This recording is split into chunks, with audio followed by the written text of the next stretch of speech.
From CBS News headquarters in New York, this is the CBS Evening News with Walter Cronkite.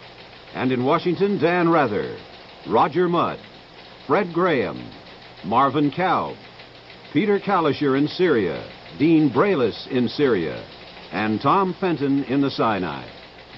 Good evening. President Nixon has chosen his new vice president, subject, of course, to congressional approval. Mr. Nixon will name him tonight in a televised address to the nation. Although the aftermath of the Agnew case dominates the news, there has been a major development in the Watergate scandal, too. The U.S. Court of Appeals ruled against the president in his fight to keep the White House tape secret. We'll have the details of that later, but first let's hear from Dan Rather on the story of the vice presidential nominee. As presidential aides tell the story, the president made his decision alone, at dawn, at his Camp David, Maryland mountain retreat. He chose, so the story goes, from among 5 finalists. Many people in both parties continue to believe the president really has had his mind made up for days, if not weeks, but the White House emphatically denies this. Whoever the choice is, the person still may not know. The president, it is said, did not intend to call his choice until shortly before his address to the nation tonight.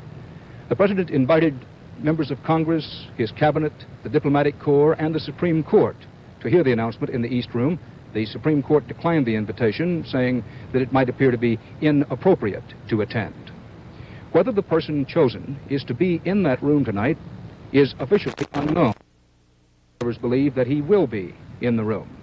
It's been a long while since Washington has had such a well-kept political secret, and almost as long since the town has been so filled with rumors on any one subject.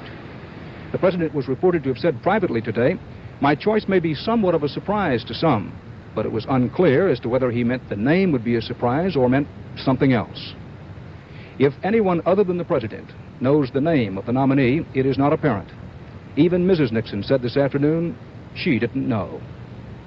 Dan Rather, CBS News, the White House.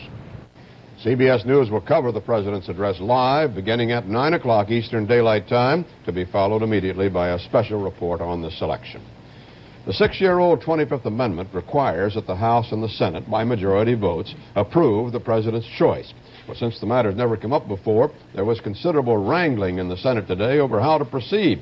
The House avoided that hassle by deciding to work through its Judiciary Committee. Roger Mudd reports. The Senate was at its dazzling best today, unable to agree precisely on how to handle the vice presidential nomination. First, the Senate's happy but divided Democrats caucused. Moss of Utah moved that the nomination be sent to the Senate's Rules Committee. Cranston of California offered an amendment adding 4 Democrats and 4 Republicans to the committee to give it extra luster and prestige.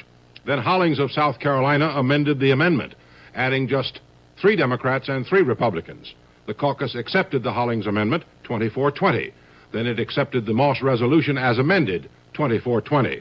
And then someone moved that the 24-20 vote be made unanimous. And the vote making the vote unanimous carried 28-11.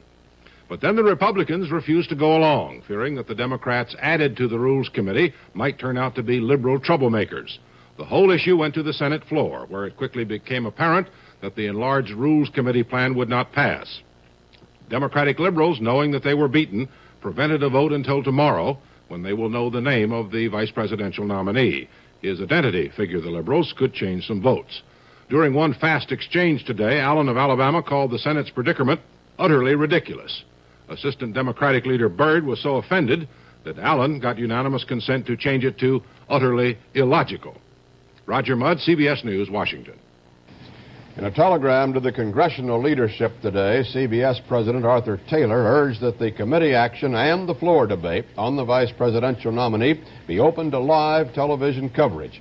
Calling it an event of great historic importance, Taylor said, "Only through the eyes of television cameras can the public across the nation witness the performance of their elected representatives in meeting their grave constitutional duties."